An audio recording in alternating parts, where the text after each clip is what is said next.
बदल्यांचा बाजार अधिकाऱ्यांनी थांबायचा की आमदारांनी? विशिष्ट ठिकाणच्या पोस्टिंगसाठी काही कोटी रुपये द्यावे लागत असतील तर असे अधिकारी दिलेला पैसा सर्वसामान्यांच्या मानगुटीवर बसूनच वसूल करणार हे वास्तव आहे. अतुल कुलकर्णी, संपादक, लोकमत, मुंबई. देवेंद्र फडणवीस यांच्या नेतृत्वाखाली सरकार कामाला लागले आहे. उपमुख्यमंत्री आणि वित्तमंत्री अजित पवार यांनी खर्चाला शिस्त लावण्याची भूमिका घेतली आहे. महसूल मंत्री चंद्रशेखर बावनकुळे यांनी बदल्यांसाठी मंत्रालयात चक्रा माराव्या लागणार नाहीत असे स्पष्ट केले आहेत. हे दोन निर्णय 50% जरी अंमलात आले तरी राज्यात खूप चांगले आणि सकारात्मक बदल घडतील. विशिष्ट जागी बदली हवी म्हणून पैसे द्यायचे, दिलेल्या पैशांची वसुली भ्रष्ट मार्गाने करायची आणि पुन्हा चांगली पोस्टिंग हवी म्हणून पैसे द्यायचे, या दुष्टचक्रात सध्या मंत्रालयाचे अनेक विभाग अडकले आहेत. गेल्या काही वर्षात काही मंत्र्यांनी याबाबत विक्रम केले आहेत. काहींनी तर विशिष्ट पोस्टिंगचे दरपत्रक तयार केल्याची चर्चा होती. विशिष्ट ठिकाणच्या पोस्टिंगसाठी काही कोटी रुपये द्यावे लागत असतील तर असे अधिकारी दिलेला पैसा सर्वसामान्यांच्या मानगुटीवर बसूनच वसूल करणार हे वास्तव आहे. गेल्या काही काळापासून विशिष्ट अधिकाऱ्यांबद्दल आमदारांची आवड निवड बनली आहे. त्याचप्रमाणे अधिकाऱ्यांचेही विशिष्ट आमदारांसोबत ट्युनिंग जुळले आहेत. तहसीलदार, प्रांत, पोलीस निरीक्षक, उपअभियंता म्हणून आमदारांना विशिष्ट अधिकारीच हवे असतात. ज्या आमदारांना मंत्रिपदे मिळाली नाहीत पण ज्यांचे उपद्रव मूल्य जास्त आहेत अशा आमदारांना त्यांच्या आवडीचे जिल्हा परिषद CEO, जिल्हा पोलीस प्रमुख, DCP दिले जातात. पुरोगामी महाराष्ट्र अशी ओळख असणाऱ्या राज्यात बदल्या करताना जातीय राजकारण केले जाते. अमुक जातीच्या अधिकाऱ्यांचे पोस्टिंग आपल्याकडे हवे म्हणजेच आपल्या गैरकृत्यांकडे किंवा चुकीच्या कामांकडे असे अधिकारी दुर्लक्ष करतील अथवा अशा अधिकाऱ्यांकडे राजकारणी दुर्लक्ष करतील असा विचार बदल्यांच्या बाबतीत सर्रास होताना दिसतो. अनेकदा अधिकाऱ्यांच्या व्यक्तिगत अडचणी असतात.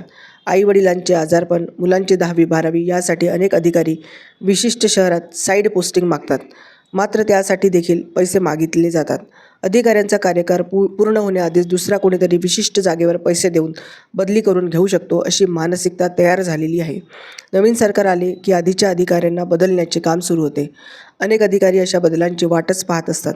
त्यामुळे पोस्टिंग टिकवणे आणि पोस्टिंग मिळवणे यात स्पर्धा निर्माण होते.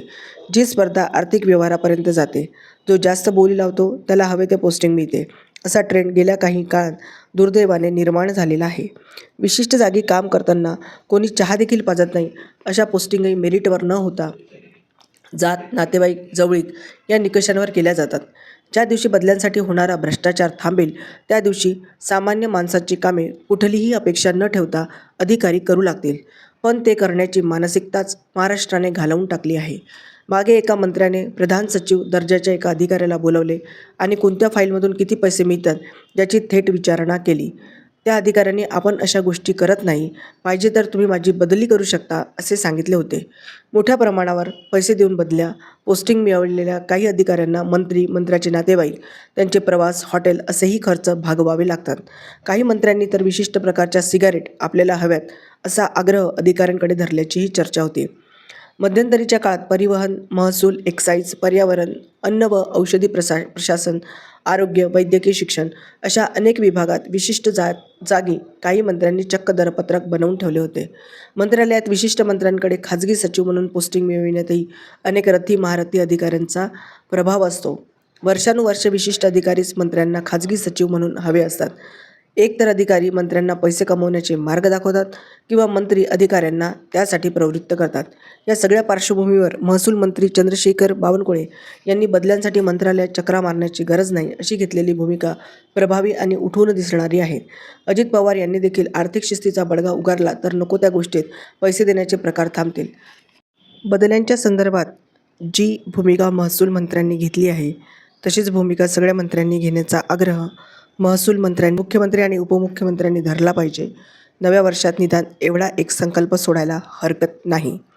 अतुल कुलकर्णी, संपादक, लोकमत, मुंबई. धन्यवाद.